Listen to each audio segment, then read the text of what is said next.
A very elegant side dish of vegetable, all done in the air fryer. Look at all those vegetables. You can find them easily at the supermarket. Mine, I have spent the winter on the allotment, so I am looking for recipes in which they get chopped because they don't look that good anymore.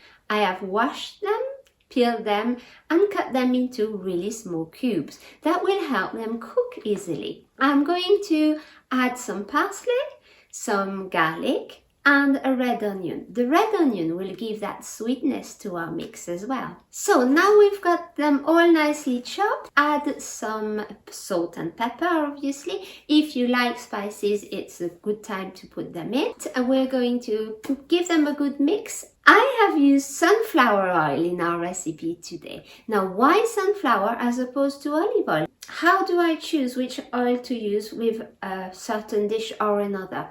Well, my heart says that olive oil is Mediterranean, and to me it goes well with tomatoes and courgettes and aubergines and all the beautiful fruit and veg that grow in the warm part in France. While the potatoes, the carrots, the parsnips, they grow everywhere in France, obviously in the northern part where olive oil will not be made. So I tend to choose my oil according to where the different ingredients have been caught or where they grow. In they go to the air fryer. I am so lucky I found this pudding bowl that fits exactly in the air fryer. With 2 or 3 tablespoons of water for a little bit of steaming effect. They go in the cold air fryer at temperature 180 degrees Celsius. After 10 minutes, I take them out and I give them a good stir. We can see they're starting to cook, but they're still really hard. So move them around in the air fryer and then they go back in for a further 10 minutes to cook evenly all the way through.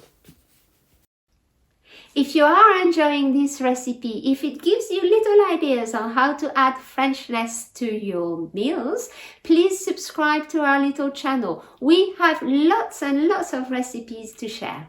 Here we are, 20 minutes of cooking. You can tell that some of the vegetable at the top is starting to go crunchy. If you do like a little crunch on your roasted vegetable, leave them a little bit more, maybe give it a stir and crunch another layer of vegetable.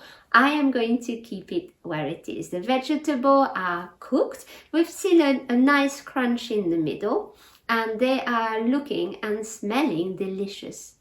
As usual in France, we tend to put the vegetable and the rest of the meal onto dishes and guests will help themselves at the table to the different parts of the meal. Et voilà, bon appétit les amis!